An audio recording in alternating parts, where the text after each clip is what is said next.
No sé. Por... No sé. Y sé la historia que se cuenta, pero no sé... Ay, no, qué complicada pregunta. O sea, bueno, sí, por los pecados, para sacrificarse por la humanidad, poner. No me creo esa historia, la verdad. Por los pecados de la gente, ¿no fue? Porque lo mataron. Pues por nosotros, por nuestra salvación. Por errores de otras personas. Pues por lo que es el ciclo de la vida. Las personas mueren. Por el entorno de su época. Yo creo como mártir. De alguna forma como mártir. Creo que es una muy buena construcción literaria. Tal vez por ser solidario, no sé. Empatía, tal vez.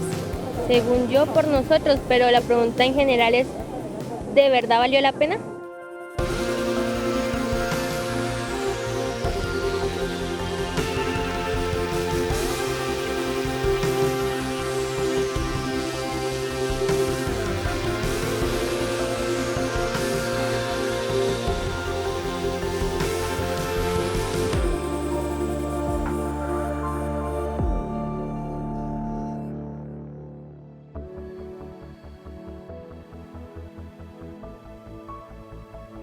La cruz es el símbolo de la fe cristiana.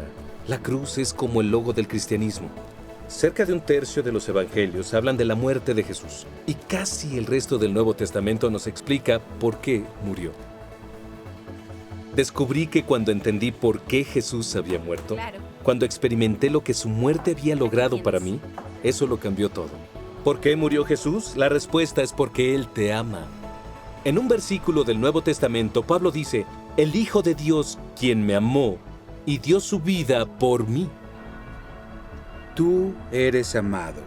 Es el mensaje en el corazón del Nuevo Testamento y es el mensaje al centro del universo. Si tú hubieras sido la única persona en el mundo, Jesús habría muerto por ti. Es tan personal como eso. Así de grande es su amor.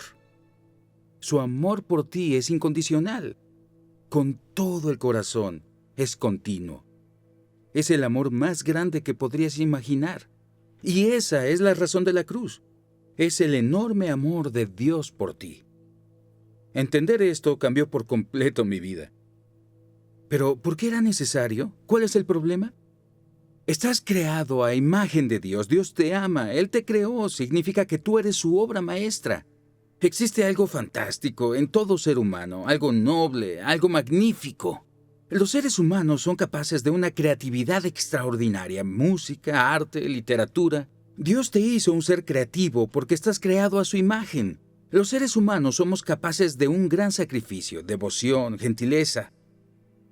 Pero, ciertamente, en mi caso, hay otro lado de la moneda. También somos capaces de cosas malas. Solo hay que abrir el periódico para ver la terrible maldad que existe en el mundo. Pero el mundo es más complejo que solo decir hay personas malvadas y hay personas que son buenas. Es más complicado que esto. Las personas que son capaces de un gran amor, devoción y gentileza también pueden hacer cosas malas. Yo he hecho cosas malas en mi vida de las que me arrepiento. He dañado personas a las que amo. El Nuevo Testamento lo dice así: pues todos han pecado y están privados de la gloria de Dios. La palabra pecado a veces me hace pensar en culpa religiosa o cosas como chocolates y helado también. La frase "esto es pecaminoso" se ha vuelto sinónimo de algo agradable. Vi un anuncio de helado que decía "es delicioso, es pecaminoso". Pero el pecado en la Biblia es mucho más profundo y relevante para ti y para mí hoy, más de lo que entendemos. No estamos hablando de errores accidentales o de comer mucho chocolate, sino de la inclinación natural de cometer errores y provocar rupturas como promesas y relaciones que nos importan y hasta nuestro propio bienestar. Y con frecuencia miramos a otros y pensamos, sí, me equivoco, pero en comparación no estoy tan mal, ¿no? Hay personas que hacen cosas peores que yo. Y si somos honestos, todos hemos actuado mal. Pablo dijo, pues todos han pecado y están privados de la gloria de Dios. Y la gloria de Dios fue revelada en Jesús. Comparados con Él, estamos muy lejos de la medida. Quizá digas, bueno, si estamos todos en el mismo barco, ¿ya qué importa? Pero existen consecuencias por las cosas que hacemos mal. Y el Nuevo Testamento describe el impacto del pecado de diversas formas. Así como la contaminación de nuestro ambiente es un problema serio, Jesús dijo que también es posible contaminar tu vida, tu corazón. Y esta es la contaminación del pecado. Lo que hacemos mal puede estropear nuestra vida. El pecado envenena nuestras relaciones y también estropea nuestra relación con Dios. Las cosas malas en nuestras vidas son adictivas. El pecado es poderoso. Resuena en mí lo que San Pablo dijo. No hago el bien que quiero, sino el mal que no quiero. Jesús dijo, todo el que peca es esclavo del pecado. Por ejemplo, si te drogas con heroína durante un tiempo, te volverás un adicto. Pero no es solo con las drogas, también es posible ser adicto a cosas como el mal humor, la envidia, el orgullo, egoísmo, difamación, inmoralidad sexual. Esta es la esclavitud de la que Jesús hablaba y que tiene un poder destructivo en nuestra vida.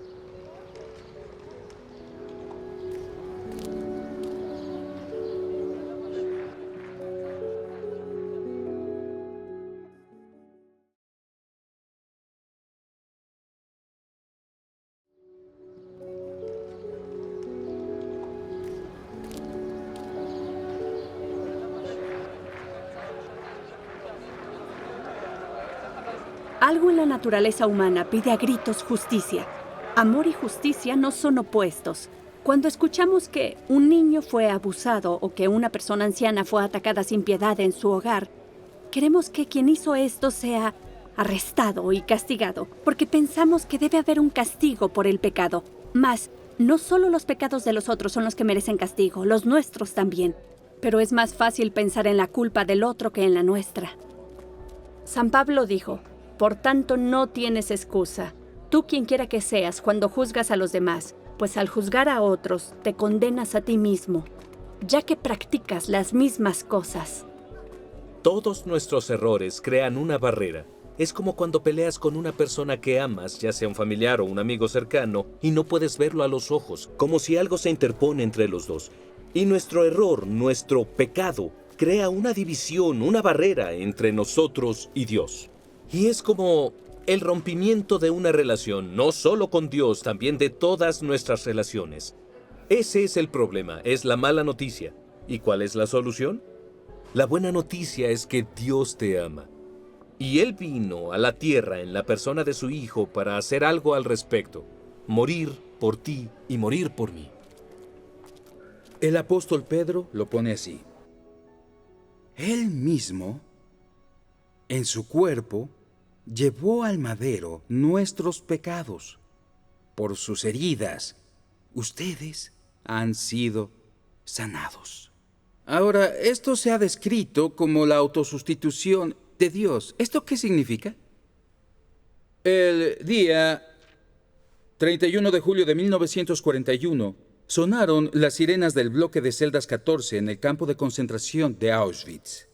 Un prisionero había escapado y como represalia la Gestapo seleccionó a 10 hombres arbitrariamente para morir de hambre en un búnker. El 9º hombre era un hombre llamado Francis Gajewniczek. Y cuando fue elegido Francis Gajewniczek gritó esto: ¡ay, mi pobre esposa y mis hijos nunca me volverán a ver! En ese momento, un hombre pequeño con lentes de marco delgado se quitó el sombrero y se acercó y dijo: yo soy sacerdote católico, yo no tengo una esposa ni hijos, yo quiero morir en lugar de ese hombre. Y para el asombro de todos, su oferta fue aceptada. El nombre de ese hombre era Maximiliano Kolbe, de 47 años de edad. Él fue llevado con los otros 9 a morir de hambre en el búnker. Este hombre extraordinario los ponía a orar y a cantar himnos. Aparentemente el ambiente ahí era como el de una iglesia. Después de un tiempo necesitaron el búnker para encerrar a otros y entonces el 14 de agosto de 1941 él recibió una inyección letal de ácido carbólico. 41 años después, el 10 de octubre de 1982, la muerte de Maximiliano Kolbe recibió su justo valor.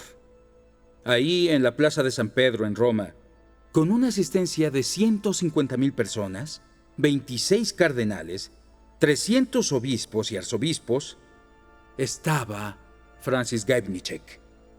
El Papa describió la muerte de Maximiliano Kolbe en esta ocasión con estas palabras. Dijo, fue una victoria como la ganada por nuestro Señor Jesucristo. Porque Maximiliano Kolbe murió por otro y en el lugar de otro. Esa otra persona era Francis Gajnicek. Leí su obituario en un periódico importante. Murió a los 83 años y había pasado el resto de su vida yendo por el mundo y contando a las personas lo que Maximiliano Kolbe había hecho por él, porque había muerto en su lugar. Y de una forma todavía más extraordinaria, Jesús murió en lugar tuyo y en lugar mío. La crucifixión fue la cumbre de dolor y el fondo de vergüenza.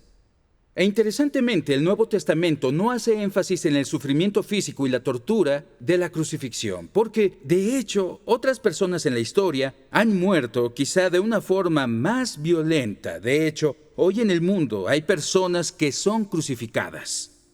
Pero el sufrimiento de Dios fue único, porque no solo estaba sufriendo de forma física y emocional, también sufría de forma espiritual, porque estaba cargando con él tu culpa y mi culpa. Me cuesta mucho entender. Recuerdo a gente diciéndome que Jesús había muerto por mí y pensé que Jesús murió y no le encontraba sentido. Y luego escuché a un hombre llamado David McKinney explicarlo así. Hay un versículo en el Antiguo Testamento que dice esto, es Isaías 53:6. Todos andábamos perdidos como ovejas, cada uno seguía su propio camino, pero el Señor hizo recaer sobre él la inequidad de todos nosotros. Y la forma en la que David McKinney lo explicó fue así. Dijo, esta mano nos representa a ti y a mí. Y este libro representa lo malo que hacemos y causa la separación entre Dios y nosotros. El versículo dice, todos andábamos perdidos como ovejas, cada uno seguía su propio camino, que esta mano represente a Jesús. Jesús nunca hizo nada, es lo que analizamos hace una semana, no había un bloqueo entre Jesús y su Padre Celestial. Lo que el versículo dice es que todos andábamos perdidos como ovejas, cada uno seguía su propio camino. Pero el Señor, Dios, hizo recaer en Él, en Jesús, en la cruz, la iniquidad de todos nosotros.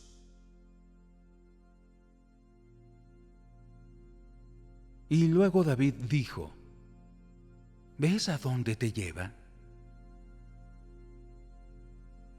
Y miré su mano y vi que no había nada en ella. Por lo que Jesús ha hecho en la cruz, ustedes y yo somos libres de tener esta relación con Dios.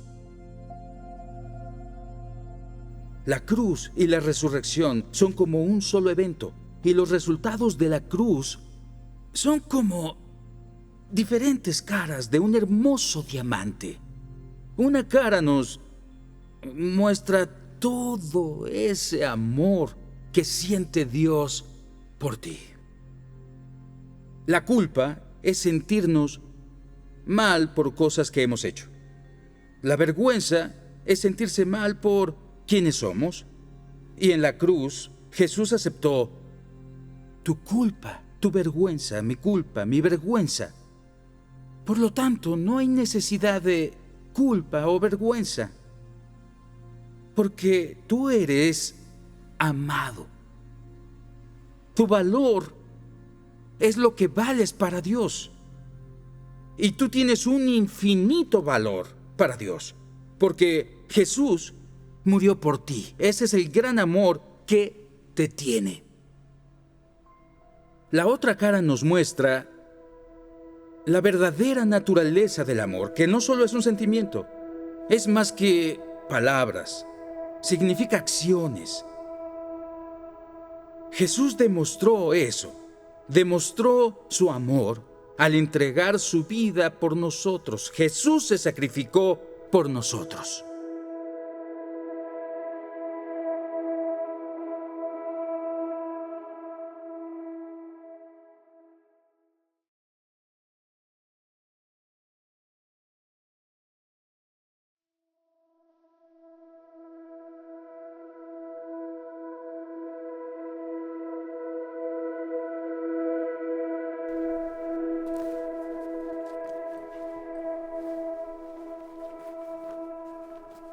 Mi padre murió hace un par de años, después de 8 años de sufrir demencia, y fue entonces lo más difícil que como familia hemos enfrentado. En esos momentos recuerdo que hice preguntas importantes. ¿Por qué? ¿Por qué él? ¿Por qué nosotros? ¿Por qué ahora? ¿Qué propósito habría para ello? ¿Cómo Dios permitió que le pasase esto? ¿Cómo Dios permite que le pase esto a alguien? ¿Cómo puede haber sufrimiento si Dios nos ama? Y así es como me sentí que Dios estaba lejos.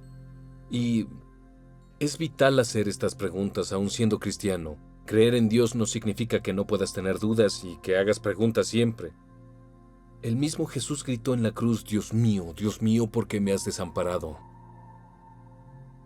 Pero de hecho fue en la cruz, es la muerte, el sufrimiento de Jesús y su muerte en la cruz, donde yo pude encontrar no una respuesta completa, sino ayuda mientras vivía esto. Porque me ayudó a entender que Dios no está distante, muy lejos, sentado en una nube. Se hizo presente en Jesús y sufrió él mismo. Él sabe lo que es sufrir. Y murió. Y por lo tanto entiende por lo que estamos pasando. Si estamos sufriendo, está con nosotros en el sufrimiento.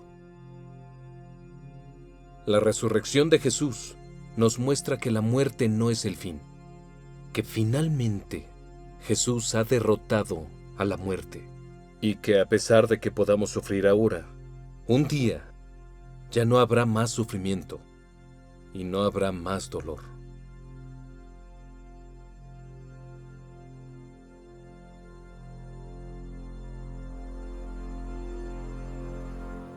La resurrección no fue deshacer la derrota que había tenido lugar en la cruz. Fue la manifestación de una victoria. Y lo que nos dice es que las cosas malas no tendrán la última palabra. Puedes estar en un momento difícil, puedes estar luchando con cosas, pero el mal no tendrá la última palabra porque el mal ha sido derrotado en la cruz. La historia termina bien. Y luego vemos que la cruz resolvió los problemas que vimos sobre el pecado. A través de la cruz, la separación entre nosotros y Dios se ha eliminado. Puedes venir a casa, a Dios. San Pablo dice, en Cristo, Dios estaba reconciliando al mundo consigo mismo. En Cristo Dios estaba. No es que en la cruz Dios castigó a una tercera parte inocente, Jesús. Sería una barbarie. No, Dios mismo vino a la tierra en la persona de su Hijo. Dios estaba en Cristo, reconciliándonos a ti y a mí con Él. Es como el hijo pródigo, la historia que Jesús contó, de un hijo que se había ido lejos de casa, que dejó a su padre, que se fue lejos y luego vuelve a casa. Me encanta la escultura de Charlie Mackesy para ilustrar al hijo pródigo. Esta imagen del padre, el padre amoroso que Jesús describió, que cuando el hijo vuelve, cuando tú y yo volvemos, Él nos acepta, nos abraza, nos besa, nos ama, nos acoge. Estamos reconciliados con Él. Podemos tener esta relación cercana e íntima con el Padre. Y cuando nos reconciliamos con Dios, encontré que esto nos ayuda a reconciliarnos con nuestras otras relaciones. Jesús pagó el precio. Tú solo tienes que aceptar este regalo gratuito. No es compra uno, lleva gratis uno. Es más como compra nada, llévate todo, que suena muy bien para ser verdad. Pero no podemos ir y hacer lo que queramos porque sabemos que siempre somos perdonados. De hecho, es lo opuesto a ello. En vez de ser la razón para pecar, es el incentivo para no hacerlo. Estuve con malas compañías y entonces empecé a robar autos, a robar casas. Mis amigos y yo nos volvimos famosos por ser ladrones de perfil alto. Solía portar toda clase de cuchillos alrededor de mi cintura. Era la clase de persona que si sacaba un cuchillo, lo iba a usar. Apuñalé a una persona en la cabeza. Yo terminé apuñalando a una persona. Apenas evité el corazón y lo lastimé en el pecho y en el hombro. Él se cayó al suelo y me buscaban por 2 intentos de homicidio. Después de esto, cuando fui a prisión sentía tanto odio por el sistema. No toleraba que me dijeran qué hacer ni que los guardias de la prisión se burlaran. Cuando salí a descanso, atrapé a un oficial y lo apuñalé. Entonces, me llevaron a prisiones de máxima seguridad, en supervisión cercana. Te dan los alimentos a través de una bandeja en la puerta. No hay contacto físico, así que deben tener escudos y equipo antimotines. Esa fue mi vida por mucho tiempo. Prácticamente iba de prisión en prisión, de prisión en prisión. Pero acabé en la prisión de Loch Lartin, y cuando estaba ahí terminé yendo a un curso Alfa. Nunca había escuchado de Alfa. No sabía nada de ello. Recuerdo que yo solo iba porque me mandaron y me senté en una silla y pensé, oh no, esto es algo cristiano. Íbamos cada semana y yo argumentaba. Y el pastor, recuerdo que vino hacia mí y dijo, leeré algunos versículos antes que oremos. Y uno era, no hay un solo justo, ni siquiera uno, están privados de la gloria de Dios. Y luego leyó los versos sobre Jesús y explicó un poco por qué Jesús murió en la cruz por nosotros. Luego dijo, oremos. Y comencé a orar. Dije, Dios,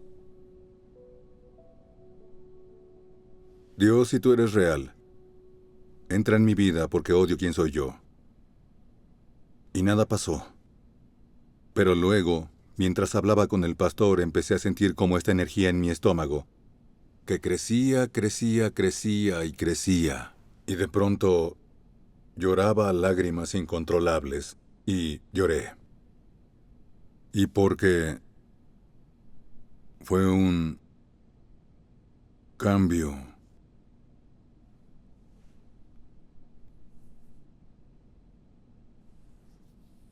Cambio completo en mi vida.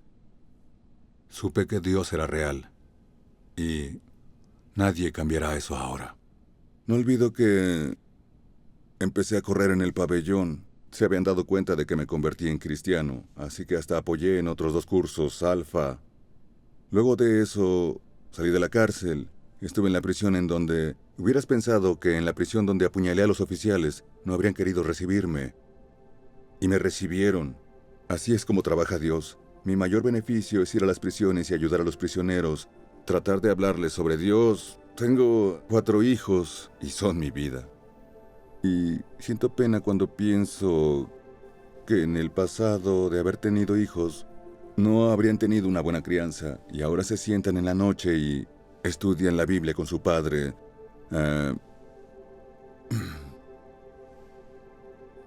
Estudian la Biblia con su padre, tienen una vida, son hermosos y mi vida pienso que mi esposa e hijos son el mejor regalo, además de la gracia que Dios me ha dado.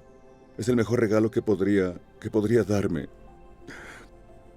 No pensé que iba a llorar. Me siento bien ahora. El poder del pecado se rompió a través de la cruz. Jesús dijo, si el Hijo los libera, serán ustedes verdaderamente libres. Nuestras adicciones han terminado. Antes de ser cristiano, tenía un carácter horrible. Mi padre lo tenía también. Y yo lo había heredado. Y pensé, así es, tendré un carácter horrible de por vida. Pero lo que descubrí es que Jesús me liberó. En otras áreas de mi vida ha sido mucho más largo el proceso y todavía estoy lidiando con algunas cosas. Para usar dos términos teológicos, la justificación es instantánea.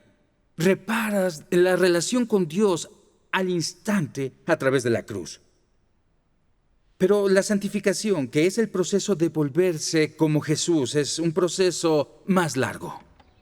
Juan escribe, la sangre de Jesús nos limpia de todo pecado. Recibimos el perdón continuo, así que continuamente necesitamos perdonar.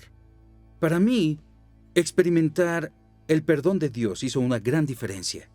Antes de ser cristiano, si una persona me ofendía, sentía rencor por esa persona. Pero sentir rencor es como dejar que esa persona viva en tu mente sin pagar renta. Yo antes solía aferrarme al rencor pensando que le hacía a la otra persona un mal. Pero ahora entiendo que ese rencor me hacía más daño a mí de lo que le hacía a la otra persona. Como alguien dijo, no perdonar a una persona es como ingerir veneno esperando que la otra persona muera.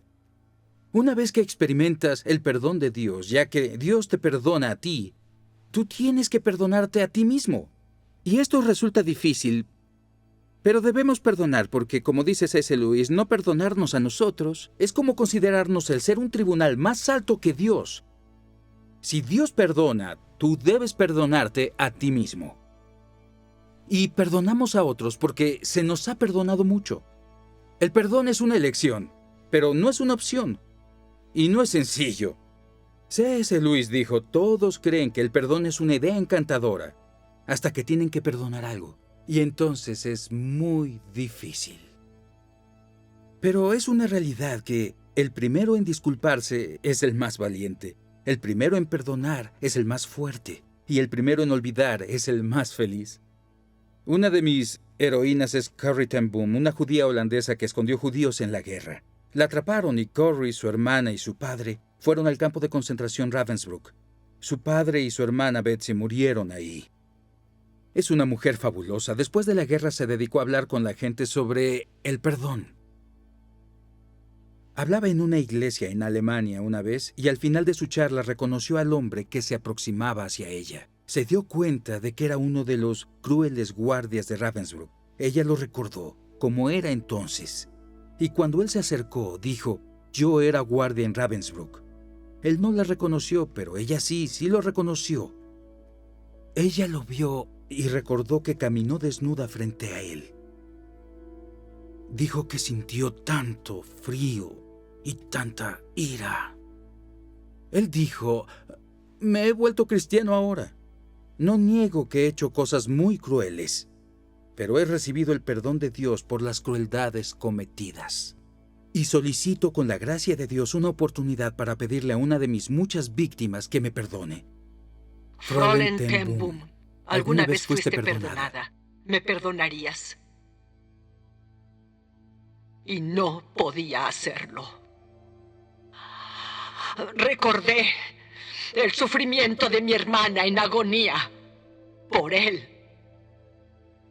Así que no pude, no lo logré, solamente podía odiarlo. Y luego dije, gracias Jesús, porque has llevado a mi corazón el amor de Dios a través del Espíritu Santo que me fue concedido. Y gracias, Padre, porque tu amor es más fuerte que mi odio y mi resentimiento. En ese mismo momento fui libre y pude decir, hermano, dame la mano. Entonces me dio la mano y entonces pude sentir el amor de Dios a través de mis brazos. Nunca vas a poder tocar el océano del amor de Dios hasta que perdones a tus enemigos. ¿Puedes perdonar? No, tampoco yo, pero él sí. Este perdón, sin límites y absoluto, con honestidad te digo, logra transformar matrimonios, la vida familiar, nuestras relaciones, nuestras amistades. Dios te ama a ti. Tú eres amado. El Hijo de Dios, Jesús, entregó su vida por ti. Cuando yo entendí esto, cambió completamente mi vida. Y puede cambiar también la tuya.